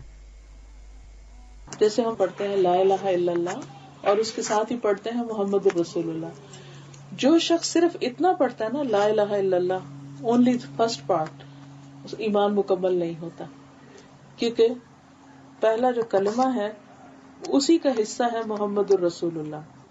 اس کی ضرورت کیوں ہے کہ ہم لا الہ الا اللہ کافی کیوں نہیں؟ کیونکہ بہت سے لوگ ایسے ہیں کہ جو اللہ کو ایک مانتے ہیں لیکن وہ محمد صلی اللہ علیہ وسلم کو نہیں مانتے۔ محمد صلی اللہ علیہ وسلم کو ماننا اس لیے ضروری ہے کہ جیسے کہ پہلے میں نے یہ عرض کیا تھا کہ مثلاً آپ بیمار ہیں تو آپ کو ڈاکٹر چاہیے، آپ گھر بنانا ہے تو آپ کو آرکیٹیکٹ چاہیے، انجینئر چاہیے، اسی طرح آپ کو دین سمجھنا ہے تو استاد چاہیے، آپ کو پروفٹ چاہیے۔ جب تک پروفٹ نہیں ہوگا کوئی بھی انسان ڈائریکٹ ریولیشن نہیں لے سکتا، کیونکہ وہ اس قابل ہی نہیں ہے، ہر ایک اپنی اپنی نہیں لے سکتا۔ اس طرح تو ہر کوئی اپنے اپنے طریقے پہ چل پڑے گا اور وہ سمجھے گا کہ میں ٹھیک ہوں۔ اللہ تعالیٰ نے ایک طریقہ بنایا۔ پہلا انسان کو جب زمین پر اتارا تو ان کو ساتھ ہی پیغمبر بھی بنایا اور کہا کہ میری طرف سے جب تمہارے پاس کوئی ہدایت آئے گی تو جو میری ہدایت کی پیروی کرے گا اس پر خوف اور غم نہیں ہوگا۔ اس کا مطلب یہ کہ ڈے ون سے اللہ تعالیٰ نے ہدایت اتارنے کا ذریعہ بتا دیا، اور وہ کس پر اترے گی؟ پیغمبروں پر۔ اور پیغمبر کون ہوں گے؟ وہ بھی انسان ہوں گے۔ اور آخری پیغمبر کون ہے؟ محمد صلی اللہ علیہ وسلم ہے. محمد صلی اللہ علیہ وسلم کو اللہ تعالیٰ نے قرآن پاک میں فرمایا ہے وَأَنزَلْنَا إِلَيْكَ الذِّكْرَ لِتُبَيِّنَ لِلنَّاسِ مَا نُزِّلَ إِلَيْهِمْ کہ ہم نے آپ کی طرف یہ ذکر یعنی قرآن نازل کیا ہے تاکہ آپ لوگوں کو بیان کریں، ایکسپلین کریں کہ ان کی طرف کیا اتارا گیا. اب کتاب کے ساتھ جب تک ٹیچر نہ ہو تو ہر شخص اپنی ریڈنگ کر کے کوئی کچھ سے کچھ سمجھ لیتا ہے. کوئی بھی آپ نے علم حاصل کرنا ہو تو ایک استاد چاہیے ہوتا ہے جو آپ کو ایکسپلین کرتا ہے. محمد صلی اللہ علیہ وسلم کا رول بھی یہی ہے کہ انہوں نے جو اترا کر کے دکھایا، اس کو ڈیمونسٹریٹ کیا اور اس کے ساتھ ساتھ ایکسپلین زبانی بھی کیا. زبانی جو کیا وہ صرف 1/3 ہے. 3 حصے آپ یہ سمجھے کہ ہمارے دین کے وہ ہیں جو آپ نے ہر چیز کر کے دکھائی. صرف بڑی بڑی باتیں نماز اور حج ہی نہیں بلکہ یہ تک بتایا کہ سونا کیسے، واش روم کیسے استعمال کرنا ہے، وضو کیسے کرنا ہے، زکوٰۃ کیسے دینی ہے، کون سا کام کیسے کرنا ہے، پانی نہیں استعمال کر سکتے تو تیمم کیسے کرنا ہے. یہ ساری چیزیں پریکٹیکل ڈیمونسٹریشن کر کے دکھائیں. اب جب آپ یہ کر رہے ہوتے تھے تو صرف ایک بندہ نہیں، بہت سارے لوگ آپ کو دیکھ رہے ہوتے تھے کیونکہ بہت چیزیں آپ نے پبلک کے اندر کی، بے شمار آپ نے سفر کیے، ہزاروں کی تعداد میں لوگوں نے آپ کے ساتھ ٹریول کیا. آپ کو نمازیں پڑھتے دیکھا، آپ کو وضو کرتے دیکھا، آپ کو تیمم کرتے دیکھا، آپ کو لوگوں کے ساتھ معاملہ کرتے ہوئے دیکھا ہے، بچوں نے، بڑوں نے، بوڑھوں نے. ان سب نے ان سب چیزوں کو ساتھ ساتھ ریکارڈ کیا کہ کون سا کام کیسے کیا آپ نے، اور پھر اس کو آگے نریٹ کیا. شروع میں یہ نریشن جو تھی آپ کے دور میں وہ زبانی ہوتی تھی، اس کے بعد ان کو لکھا جانے لگا اور پہلے یہ چھوٹی کتابوں کی شکل میں، صحیفوں کی شکل میں اکٹھی کی گئی چیزیں، پھر ایسے اسکالرز آئے کہ جو سب چیزوں کو ملا کے بکس کی شکل میں لائے اور ان میں جیسے صحیح بخاری ہے، مسلم ہے اور حدیث کی کتابیں ہیں. پھر یہ ہوا چونکہ عام لوگوں کی بات مانی نہیں جاتی تھی تو لوگ پروفٹ کا نام لگا کے ہر بات بتا دیتے تھے، تو چھوٹی حدیثیں بھی گھڑ لی گئیں، کچھ چیزیں فیبریکیٹ کر لی گئیں اور ان کو بھی ساتھ شامل کر لیا گیا. لیکن چونکہ ایسی بہت ساری کتابیں اور ویریفیکیشن کے ایسے بہت سارے ذریعے موجود تھے کہ جس سے انہوں نے پھر اس کو الگ الگ کر دیا کہ صحیح کیا ہے اور کیا نہیں ہے. پھر سب سے بڑی ویریفیکیشن یہ کہ کیا قرآن کے مطابق جا رہا ہے اور کیا اس کے اپوزٹ جا رہا ہے. وہ بہت بڑی ویریفیکیشن تھی. جن لوگوں نے قرآن ہم تک پہنچایا ہے انہی لوگوں نے حدیث بھی پہنچائی. قرآن کی براہ راست حفاظت کا ذمہ اللہ تعالیٰ نے لیا، حدیث کی حفاظت اللہ سبحانہ وتعالیٰ نے بندوں کے ذریعے کروائی. کیونکہ اس میں فرق رکھا، کیونکہ ایک اللہ کا کلام ہے اور ایک محمد صلی اللہ علیہ وسلم کی زبان سے نکلا ہے، یہ انہوں نے کر کے دکھایا. تو جیسے اللہ اور مخلوق میں فرق ہے، اسی طرح اللہ کی کتاب اور نبی صلی اللہ علیہ وسلم کی حدیث میں فرق ہے. لیکن اس میں اوتھینٹک چیزیں بھی ہیں، نان اوتھینٹک بھی ہیں، لیکن وہ واضح طور پر لکھی ہوئی کتابوں میں سب موجود ہے. کئی لاکھ لوگوں کے صرف لائف ہسٹری ریکارڈ کی گئی کہ یہ کہاں کس سے پڑھا، کون اس کے شاگرد ہیں، کہاں سے اس نے نریٹ کیا، اس کے حافظے میں کوئی خلل تو نہیں تھا. یہاں تک بھی لکھا ہوا ملتا ہے کہ جب یہ اس شہر میں تھا تو اس نے یہ کام کیا، جب یہ فلاں جگہ پر گیا تو اس کے حافظے میں کمی آ گئی تھی، فلاں جگہ پر اس کی کتابیں لٹ گئی تھیں، فلاں جگہ اس کے ساتھ یہ ہوا تھا، لہٰذا اس کی یہ بات مانی جائے گی یا نہیں مانی جائے گی. Detailed knowledge. میں نے PhD اسی میں کی ہوئی ہے کیونکہ میرے اپنے ذہن میں بہت زیادہ سوال اٹھتے تھے. قرآن سے تو ایک محبت تھی لیکن ہمیشہ کوشچن اٹھتے تھے کہ اچھا ہر وقت یہ پریشانی تھی، پتہ نہیں یہ ٹھیک ہے کہ نہیں، پتہ نہیں یہ ٹھیک ہے نہیں. تو میں خود ان ڈیپتھ یہ پڑھنا چاہتی تھی کہ کیا ٹھیک ہے اور کیا نہیں، سورسز کیا ہیں، کون کون سے میتھڈز ہیں کہ جن کے ذریعے حدیث نریٹ ہو کے ہم تک پہنچی، وہ لوگ کون تھے، ان کے لیونگ کیسی تھی، ان کی نریشنز کیسی تھی.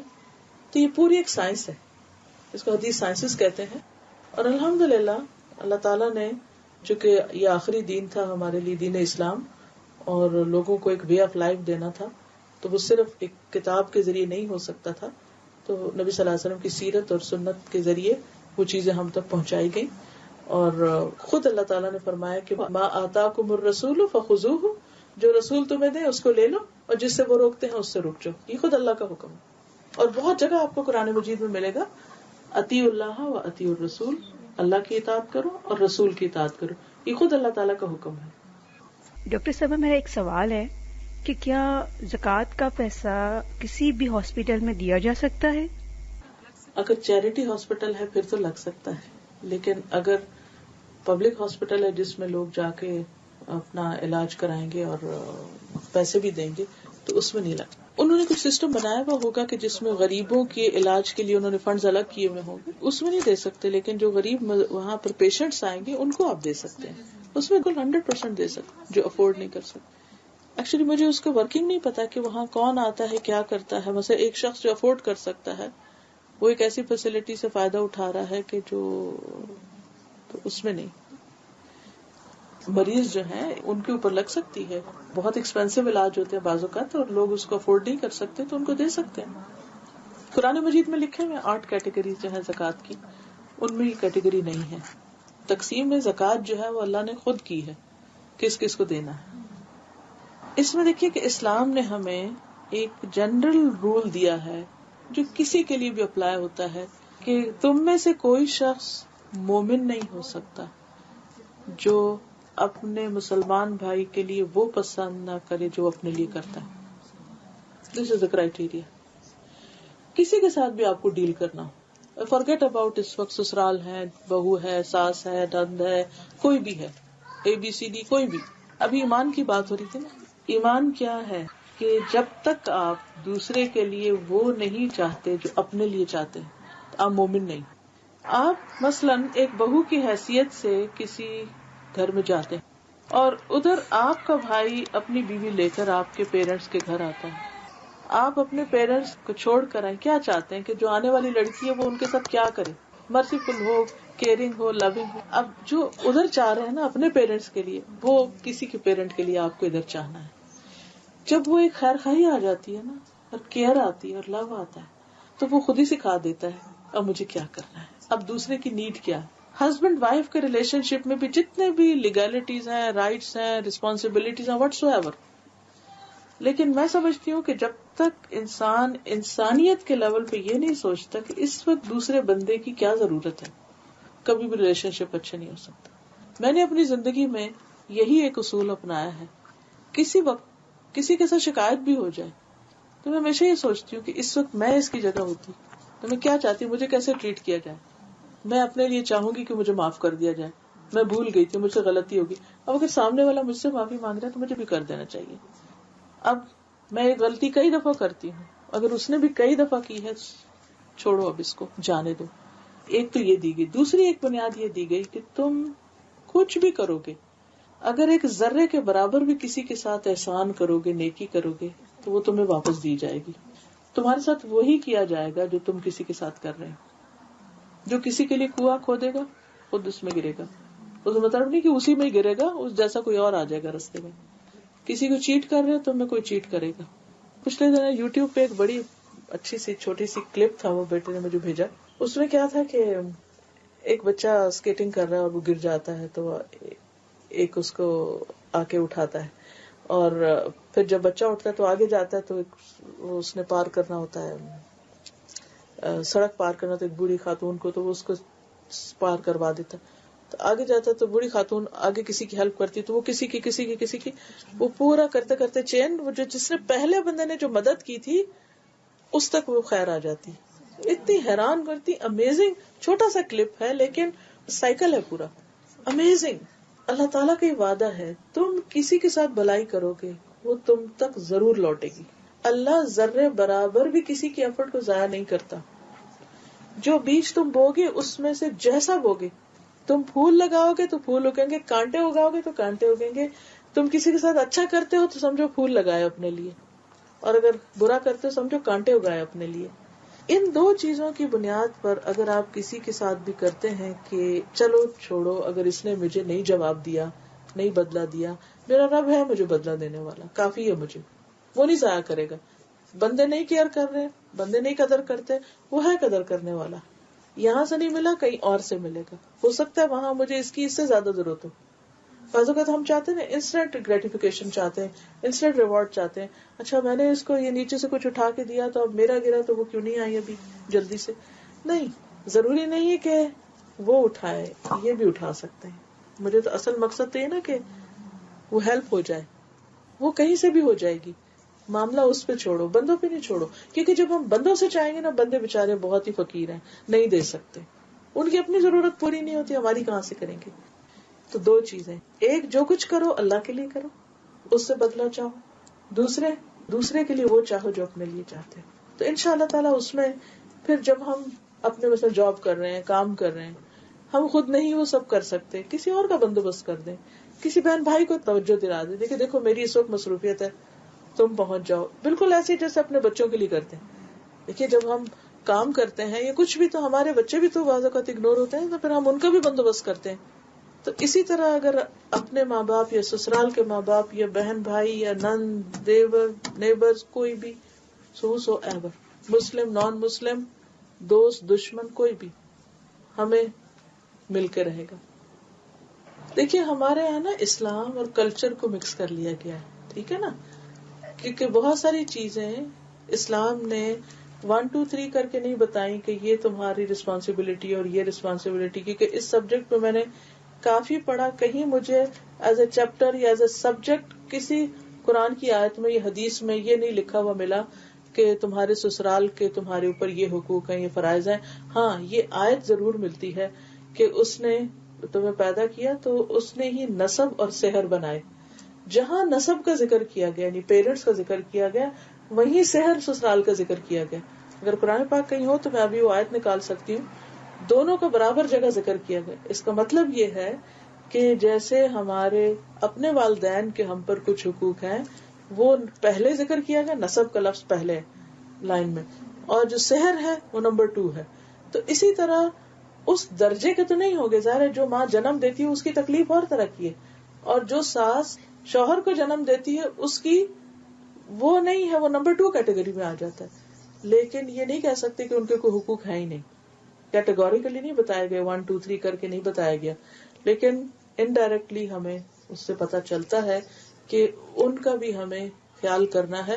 اور احسان کے درجے میں نے کیوں بات کی ہے, قرآن مجید میں جہاں بھی پیرنٹس کا ذکر آیا ہے, ٹھیک ہے, وہاں ایک ہی لفظ آیا ہے, وَبِالْوَالِدَيْنِ احسانا, کہ والدین کے ساتھ احسان کرو, کیونکہ والدین کے حقوق احسان کے بغیر ادا ہو ہی نہیں سکتے. کیونکہ ہمیں بہت سی چیزوں میں اختلاف ہوتا ہے پیرنٹس سے, ان کی ایج, ان کی جنریشن, ان کی تھنکنگ, ان کی بہت ساری چیزوں میں.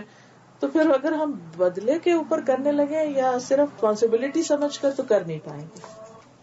جی ڈاکٹر صاحب, میں آپ سے یہ معلوم کرنا چاہتی ہوں کہ شوہر کی اطاعت کس حد تک بیوی پہ فرض ہے, اور کیا ہر معاملے میں جو ہے وہ شوہر کی بات ہی مانی جائے گی؟ اگر شوہر بیوی کی بات نہ مانے تو کیا بیوی اس سے الگ ہو سکتی ہے؟ ہم بہت سے کام کرنا چاہتے ہیں تو شوہر نہیں کرنے دیتے. مثلا ہم جاب کرنا چاہتے ہیں تو کیا چھوٹی چھوٹی باتوں پہ گھر توڑ کے بیٹھ جائیں گے؟ چلیے اگر آپ کہیں کہ یہ تو از اے بگ ایشو کہ بھائی میں یہ کام کرنا چاہتی ہوں, اس کا ایک طریقہ ہوتا ہے ہسبینڈ کے ساتھ بھی ڈیل کرنے کا اور اپنی بات منوانے کا, اور ہم سب عورتوں کو پتا ہے کہ کس طرح کنوینس کرتے ہیں. اس میں آپ آہستہ آہستہ اس بیچارے غریب کو بھی تو ٹائم دیں. کہ ہم تو ادھر ادھر سے سنا کے جذباتی عورتیں فوراً کہتے ہیں بس سب دن میں ہی ہر چیز الٹ کے رکھ دیں بعض اوقات. تو لو, ہر ایک کو ٹائم دینا چاہیے, نمبر 1. دوسری بات یہ ہے کہ منوانے کے طریقے ہیں, اور پھر بہت ساری چیزیں ایسی ہیں کہ جن کو کرتے کرتے کرتے ایک وقت لگتا ہے. اور چلیے اس کو مان لیتی ہوں جو آپ نے بات کی نا کہ جی الگ ہو جانا چاہیے. اب آپ دیکھیے ایک عورت جب الگ ہو جائے گی اس کے بعد کے جو کانسیکوینسز ہیں اور جتنے اس کو مزید پرابلمز فیس کرنے پڑیں گے وہ بڑے ہیں, یا یہاں مشکل ہو رہی ہے وہ بڑی ہے. تیسری تو آپشن کوئی نہیں نا, ادھر فیس دس اور دیٹ. اور اس میں میرے خیال ہے کہ بہت سی چیزوں میں حکمت کی ضرورت ہوتی ہے, اور بہت دفعہ ہم شوہروں کو کے ذمہ ڈال دیتے ہیں چیز, حالانکہ ان کو پرواہ بھی نہیں ہوتی کہ ہم کیا کر رہے ہیں, کیا پہن رہے ہیں, کیا نہیں پہن رہے. ٹھیک ہے کچھ کیسز ہوتے ہیں ایکسٹریم کیسز جس میں بہت کلیشز آ جاتے ہیں, تو اس کو take your time, solve it. لیکن دس از اے بگ بگ ڈیسیژن, اور اگر صرف اتنی باتوں پہ یہ فتوے دیے جانے لگے تو میرا خیال ہے کہ بڑی مشکل ہو جائے. پھر ڈاکٹر صاحب, اگر خاوند نماز نہ پڑھتا ہو تو بیوی کیا کرے؟ کیا اسے اس کے ساتھ رہنا چاہیے یا اس سے الگ ہو جانا چاہیے؟ کس طرح معاملہ کرے وہ؟ نماز از ڈفرینٹ, کیونکہ وہ کسی بھی حال میں کسی کو بھی معاف نہیں ہے. سوائے عورتوں کی جو مخصوص دن. That is different. باقی چیزوں کو آپ اس کے ساتھ نہیں جوڑ سکتے. اب جیسے روزے میں بھی آپ دیکھیں کہ بیمار ہیں, سفر پہ ہیں, گنجائش ہے نا, ایکسیپشنل کیسز ہر چیز میں.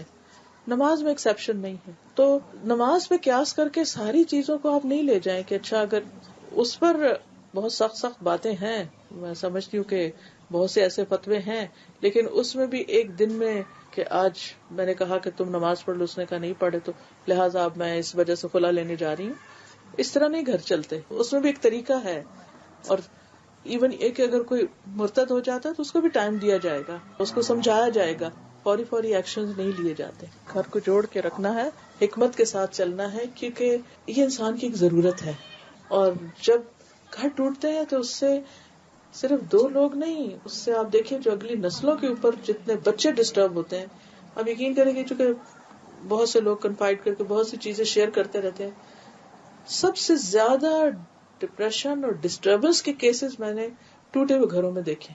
افسوس کے ساتھ کہنا پڑتا ہے کہ ینگ گرلز میرے پاس آتی ہیں اور کہتی ہیں کہ ہمیں سخت پریشانی ہے کیونکہ ماں باپ کی لڑائی نے ہمارا سکون برباد کیا ہوا. کوئی میڈیکل کے آخری سال میں ہے, وہ گھر چھوڑ کے جا رہا ہے, کوئی کچھ کر رہا ہے, کوئی کچھ کر رہا ہے, ماں باپ نے گھر جہنم بنایا ہوا. تو اس لیے چھوٹی چھوٹی باتوں پر صبر کی ضرورت ہے, اور اپنی خاطر نہیں, اپنے بچوں کی خاطر ہی. دونوں کو, میں نہیں کہتی صرف عورت, دونوں کو ہی صبر کرنے کی ضرورت ہے. دیکھیے نماز تو ایک ریچول ہے نا, تو قرآن تو ہدایت کے لیے بھی ہے, تلاوت کے لیے بھی ہے, عبادت کے طور پر بھی ہے. اس میں مجال وسیع ہے, یعنی زیادہ آپشنز ہیں. اس میں نماز کی شرطیں نہیں ہیں, نہ وضو کی شرط ہے, نہ دوپٹے کی شرط ہے, نہ ہی بیٹھنے کی شرط ہے. ٹھیک ہے ایک ریسپیکٹیبل کتاب ہے, اس کو آپ ایسے ہی نہیں رکھتے, کیونکہ میں اس کی بھی قائل نہیں ہوں کہ پاؤں کے پاس رکھ دیں ادھر ادھر, جیسے آپ حرم میں بعض اوقات نادان لوگوں کو کرتے دیکھتے ہیں. لیکن یہ ہے کہ یہ جتنی شرطیں ہم نے لگا دی ہیں نا, اس کا نتیجہ کیا ہوا کہ وہ کتاب وہاں چلی گئی اور ہم الگ ہو گئے اس سے. پڑھ سکتے ہیں جی, اس کو مطلب یہ کہ جیسے ایک ہوتی ہے نا, ایک فیلنگ ہوتی ہے کہ کاغذ رکھ لیں, ٹیشو رکھ لیں, کچھ رکھ لیں. میرے پاس ایک کوشچن تھا, میرے بیٹے نے پوچھا کہ فوٹوگرافی اور ویڈیو بنا سکتے ہیں کہ نہیں, اور اگر بنا سکتے ہیں تو کس چیز کی بنا سکتے ہیں. کسی بھی چیز کے کرنے کا مقصد معلوم ہونا چاہیے کہ کیوں کر رہے ہیں. ہماری زندگی بھی قیمتی ہے, ہمارے ریسورسز بھی قیمتی ہیں. ایسے ہی فضول میں یہ بنا لو وہ بنا لو, یا پھر ایسی چیزوں کی جن کی ضرورت نہیں ہے یا کوئی مقصد نہیں ہے, یا بعض اوقات بنا کے وہ کمپیوٹر بھرے ہوئے ہیں, البم بھرے ہوئے ہیں, کس کے پاس ٹائم ہے دوبارہ ان کو دیکھنے. یا پھر ایسی چیزیں جو انسان کو کسی بھی طرح اصل زندگی کے مقصد سے یا پروڈکٹیوٹی سے ہٹا رہی ہوں, تو ان چیزوں پہ کچھ بھی بنایا جائے گا تو کسی پرپز کے لیے بنایا جائے گا. اور کیمرہ اور ویڈیو جو ہے اس کا جو ہے حکم فرق ہے اس سے جو ہاتھ سے بنایا جاتا ہے. ہاتھ سے بنانے کی ممانعت ہے, الا یہ کہ اضطراری کیفیت ہو کہ جیسے تعلیم کے مقاصد میں ہو یا کچھ صرف ایک شوق کے طور پر نہ ہو. اور میوزک کے جی, میوزک از ایبسولوٹلی حرام, اور there are kinds of music. And adding the dholki, kind of دف کا ملتا ہے کہ نبی صلی اللہ علیہ وسلم کی موجودگی میں آپ لیٹے ہوئے تھے اور بچیاں دف بجا رہی. دف آپ نے دیکھا ہوگا وہ جو ایک طرف سے ہوتا ہے جیسے چھلنی نہیں ہوتی اس کی طرح کا. نہیں سب کچھ تھا, کون کہتا کہ نہیں تھا. ٹھیک ہے, اتنے اس میں دیکھا جائے گا کہ کیا بول رہے ہیں آپ, شادی میں بول کے آ رہے ہیں, کیونکہ شرک نہ ہو, تکبر نہ ہو, فخر نہ ہو, کیونکہ جھوٹ نہ ہو. کیونکہ نبی صلی اللہ علیہ وسلم کے پاس جب بچیاں وہ شعر پڑھ رہی تھی تو ان میں پڑھتے پڑھتے اس ایک بچی نے کہا ہمارے بیچ میں ایک ایسا نبی آیا جو کل کی خبر جانتا ہے. تو آپ نے روک دیا, آپ نے کہا نہیں یہ مت کہو. اب دیکھیں ہمارے یہاں بعض نعتیں ایسی ہیں جس میں حضور صلی اللہ علیہ وسلم کے ساتھ ایسی باتیں منسوب کر دی جاتی ہیں کہ جو آپ کی شان کے خلاف ہے. وہ ایک ہم جگہ پہ گئے تھے, آدمی تھی وہاں پر, تو انہوں نے بتایا تھا کہ اللہ تعالیٰ کے عرش پہ لکھا ہوا تھا لا الہ الا اللہ محمد رسول اللہ. تو حضرت آدم علیہ السلام کو اللہ تعالیٰ نے کہا کہ یہ تمہارا پہلا مہر ہے, حق مہر پہلا وہیں سے دیا گیا. Is it true? میرے علم میں ایسا میں نے کہیں نہیں پڑھا. میرا علم بہت کم ہے, میں نہیں دعویٰ کرتی کہ میں سب کچھ جانتی ہوں, لیکن کہیں ایسا پڑھا نہیں. تو انہوں نے یہ نہیں بتایا تھا کہ کہاں, بٹ انہوں نے ساروں کے لیے بات بتائی تھی. تو مجھے اس دن سے میں ونڈر کر رہی تھی کہ یہ بات سچ ہے کہ نہیں ہے. دیکھیے مہر تو ہوتی ہے ایک چیز جو دینے کی ہوتی ہے نا, کوئی لکھی ہوئی چیز جو عرش پہ لکھی ہوئی وہ کسی کو مہر کے اللہ کے عرش پہ لکھا ہوا ہے لا الہ الا محمد رسول اللہ. کہیں نہیں میں نے پڑھا. میں نے کہیں نہیں پڑھا، نہ کبھی سنا نہ پڑھا ہے. وآخر دعوانا ان الحمدللہ رب العالمین. ویڈیو کے نیچے سبسکرائب کے بٹن پہ کلک کریں، بیل کے آئیکن پہ کلک کیجیے تاکہ ہر نئی ویڈیو کی نوٹیفیکیشن